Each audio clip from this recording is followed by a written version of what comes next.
नमस्कार. श्री स्वामी समर्थ सर्वांना. आजच्या व्हिडिओमध्ये तुम्हा सगळ्यांचं खूप खूप स्वागत आहे. स्वामी तुम्हा सगळ्यांना कायम सुखी ठेवो ही स्वामीचरणी प्रार्थना करते आणि आजच्या व्हिडिओला सुरुवात करते. तर आजचा व्हिडिओ असा आहे की आता 20 मार्चला आहे श्री स्वामी समर्थ यांचा प्रकट दिवस. तर स्वामींचा प्रकट दिवस असल्यामुळे आता प्रत्येकाला दररोज स्वामींची सेवा करणं शक्य होत नाही. त्यामुळे तुम्ही स्वामींच्या प्रकट दिवसापर्यंत 21 दिवसाच्या काही म्हणजेच की स्वामींची जी सर्वात आवडती सेवा आहे तर ती सेवा करायची आहे. आता त्यामध्ये मग तुम्ही ही सेवा कधीपासून चालू करू शकता तर 28 फेब्रुवारी ते 20 मार्च म्हणजे असे 21 दिवस पूर्ण या सेवा होतील तुमच्याकडून. त्यामुळे मग तुम्ही ह्या सेवा चालू करायच्या आहेत. तर अशा कोणत्या सेवा करायच्या आहेत स्वामींना जी सर्वात आवडणारी सेवा आहे स्वामींच्या प्रकट दिनापर्यंत जर तुमच्या नशिबात नसेल तेही स्वामी महाराज देतील.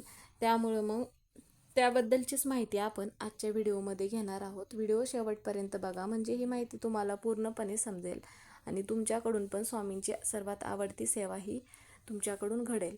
तर व्हिडिओ आवडला तर व्हिडिओला लाईक करा, चॅनलवर नवीन असाल तर चॅनलला सबस्क्राईब करा. तर त्या सगळ्यात अगोदर म्हणजे अशक्य ही शक्य करणारी एकमेव व्यक्ती म्हणजे श्री स्वामी समर्थ माऊली. तर तुमच्या आयुष्यामध्ये म्हणजेच की आता प्रत्येकाशी एखादी तरी व्यक्ती असते की अशा कोणत्या आपल्या इच्छा आहेत की त्या आपल्या इच्छा पूर्ण व्हाव्या म्हणूनच आपण सेवा कराव्या का. तर असे नाही की कधी कधी आपल्या सगळ्या इच्छा पूर्ण झालेल्या असतील तरीही तुम्ही फक्त मनाला समाधान मिळावे, स्वामींच्या सेवा घडाव्या आपल्याकडून म्हणून मग आपल्याला सेवा करायची आहेत. प्रत्येक वेळेस असे नाही की फक्त आपल्या इच्छा पूर्ण करून घेण्यासाठीच आपल्याला सेवा करायच्या आहेत. आता आपण कोणत्या सेवा करतो त्या फक्त मनोभावे सेवा करायच्या आहेत हे स्वामी महाराज बघत असतात.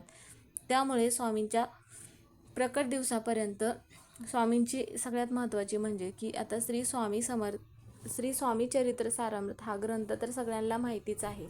तर या ग्रंथाचे आपण 21 पारायण म्हणा किंवा 11 पारायण किंवा 7 पारायण हे स्वामींच्या प्रकट दिनापर्यंत करत असतो. तर त्यामध्ये जर तुम्हाला 21 पारायण करायचे असेल तर तुम्ही मग कशा पद्धतीने करायचं आहे तर त्यासाठी पूजा मांडायची आहे का. आता 21 दिवस पूजा मांडणं शक्य होत नाही प्रत्येकाला. त्यामुळे तुम्ही पूजा न मांडता पण ही सेवा करू शकता. फक्त सेवा चालू करण्या अगोदर म्हणजेच की सेवा चालू करण्याच्या आदल्या दिवशी आपल्याला काय करायचं आहे, स्वामींचं मंदिर असेल किंवा दत्त महाराजांचं मंदिर असेल तर तिथे मंदिरामध्ये जायचं आहे आणि तुम्ही ज्या सेवा करणार आहात तर ते स्वामी महाराजांना प्रार्थना करायचं आहे. जात असताना एक नारळ आणि खडीसाखर घेऊन जायचं आहे मंदिरामध्ये आणि ज्या सेवा करणार आहात त्याबद्दल स्वामी महाराजांना सांगायचं आहे की तुमच्याकडून ह्या सेवा पूर्ण घडू द्या अशी प्रार्थना करायचं आहे आणि त्यानंतर घरी यायचं आहे आणि दुसऱ्या दिवसापासून मग आपल्याला सेवा चालू करायचं आहे. आता सेवा तुम्ही सकाळी चालू करू शकता किंवा सायंकाळी चालू करू शकता किंवा दुपारी, तुम्हाला ज्यावेळेस वेळ असेल त्यावेळेस तुम्ही या सेवा करू शकता. असे नाही की तुम्ही फक्त सकाळीच सेवा करायची आहे दुपारी नाही, असे नाही.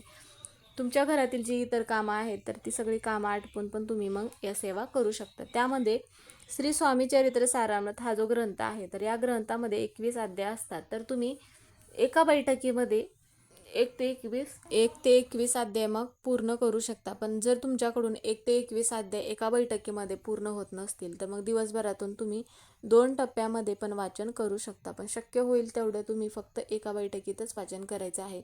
पण घरामध्ये इतर व्यक्ती असल्यामुळे पण ह्या सेवा एका बैठकीमध्ये प्रत्येकाला शक्य होत नाही किंवा लहान मूलबाळ असेल त्यावेळेस पण शक्य होत नाही.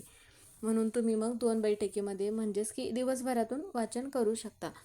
1 ते 21 अध्याय पूर्ण झाल्यानंतर तुमचं एक पारायण पूर्ण होईल. मग असं तुम्ही 20 मार्चपर्यंत जर तुम्हाला स्वामी चरित्र सारामृत या ग्रंथाचे 21 पारायण पूर्ण करायचे असेल तर मग तुम्ही काय करायचं आहे, दररोज 1 ते 21 अध्याय एक पारायण पूर्ण होते. मग अशा पद्धतीचं एक पारायण पूर्ण करायचं आहे. त्याबरोबर मग आपल्याला दुसऱ्या कोणत्या सेवा करायच्या आहेत, त्याबरोबर मग आता स्वामींच्या जे सेवा आहेत आता हे पारायण म्हणजेच की वाचन पूर्ण झाल्यानंतर आता दुसरी सेवा म्हणजे स्वामींचं जे तारक मंत्र आहे तर तो तारक मंत्र आपल्याला दररोज 11 वेळा म्हणायचा आहे. आता ज्यावेळेस तुम्ही तारक मंत्र पठण करणार असाल त्यावेळेस मग देवघरामध्ये दिवा प्रज्वलित असला पाहिजे आणि एक ग्लास भरून पाणी घ्यायचं आहे, ग्लासावरती हात ठेवायचा आहे आणि मग आपल्याला तारक मंत्र म्हणायचं आहे. आणि ते जे पाणी आहे तर तुम्ही घरातील सगळ्या व्यक्तींना ते पाणी प्यायला देऊ शकता आणि त्यामध्ये जर थोडंसं पाणी असेल तर ते पाणी आपल्याला घरामध्ये शिंपडायचं आहे जेणेकरून घरातील नकारात्मकता दूर होते घरामध्ये एखादी व्यक्ती आजारी असेल तर त्या व्यक्तीचं आजार पण बरं होतं. तर ह्या ज्या सेवा आहेत तर ह्या सेवा करत असताना आपल्याला संकल्प करायचा आहे का? तर संकल्प करण्याची आवश्यकता नाही. फक्त तुम्ही मंदिरामध्ये जाऊन नारळ आणि खडीसाखर ठेवायचं आहे आणि स्वामी महाराजांना तुमच्या ह्या सेवा पूर्ण होण्यासाठी प्रार्थना करायचं आहे. आता ही झाली दुसरी सेवा. तर त्यानंतरची आणि सगळ्यात महत्त्वाची सेवा म्हणजे आता श्री स्वामी समर्थ नामाचा जो जप आहे तर तो किती वेळा करायचा आहे? तर तो 11 वेळा आपल्याला नामस्मरण करायचं आहे.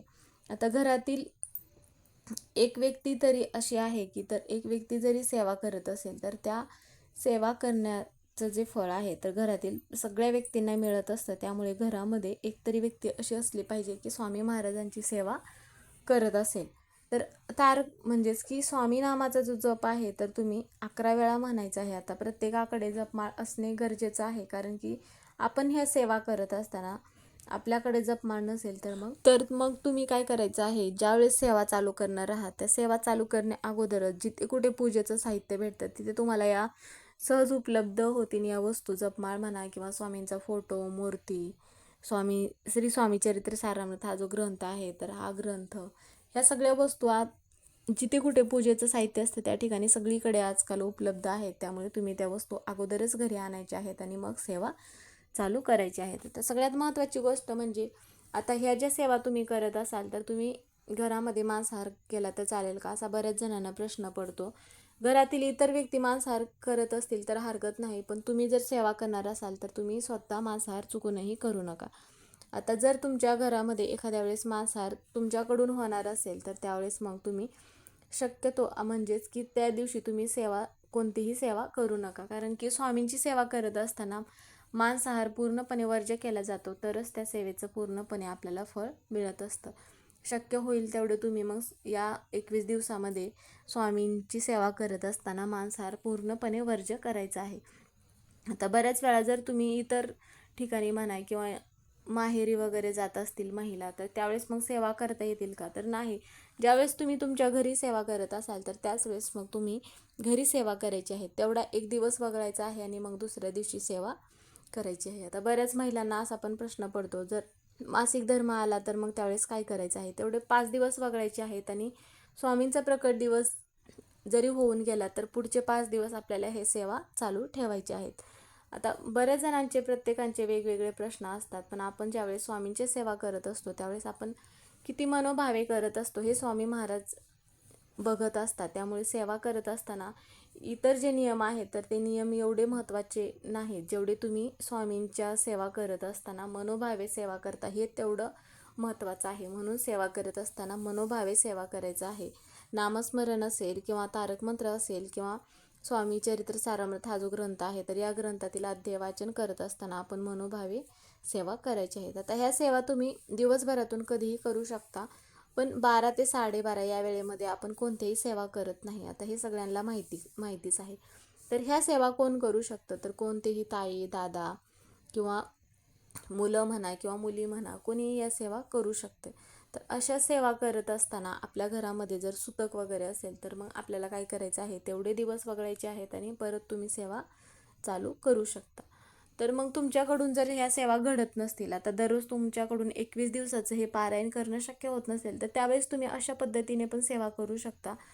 दररोज 3 अध्याय वाचन करायचे आहेत, म्हणजे की श्री स्वामी चरित्र सारामृत या ग्रंथातील, आणि मग पुढचे 3 अध्याय वाचन करायचे आहेत. अशा पद्धतीने तुम्ही 21 दिवसाच्या पण या सेवा करू शकता. त्यामध्ये मग प्रत्येकाला काय होतं की प्रत्येक व्यक्ती म्हणा किंवा प्रत्येक महिला घरीच असेल किंवा नोकरीसाठी काही बाहेर पडत असतात, त्यामुळे त्यांना या सेवा करणं शक्य होत नाही. म्हणून तुम्ही प्रकट दिनाच्या दिवशी पण एक जरी पारायण केलात तरीही हरकत नाही, कारण की आपण श्री स्वामी चरित्र सारामृत या ग्रंथामध्ये स्वामींचं संपूर्ण सार आहे. तर प्रकट दिनाच्या दिवशी जरी आपण स्वामींच्या या सेवा केल्या तर त्याचं फळ आपल्याला नक्की मिळत असतं. जर दररोज प्रत्येकाला नाही शक्य झालं तर प्रकट दिनाच्या दिवशी तरी आवर्जून या सेवा चुकवायच्या नाहीत. तर मग तुम्हाला माहिती समजलीच असेल की 21 दिवस आपल्याला कोणत्या सेवा करायच्या आहेत. स्वामींची सर्वात आवडती सेवा आहे, आपल्या नशिबात नसेल तेही स्वामी महाराज आपल्याला देतील. म्हणून मग तुम्ही पण 28 फेब्रुवारीपासून ते 20 मार्चपर्यंत या स्वामींच्या सेवा आवर्जून करायच्या आहेत. तर व्हिडिओ इथेच संपला. व्हिडिओ कसा वाटला कमेंट करून नक्की सांगा. कमेंटमध्ये श्री स्वामी समर्थ हे लिहायला विसरू नका. व्हिडिओ पूर्ण बघितल्याबद्दल धन्यवाद.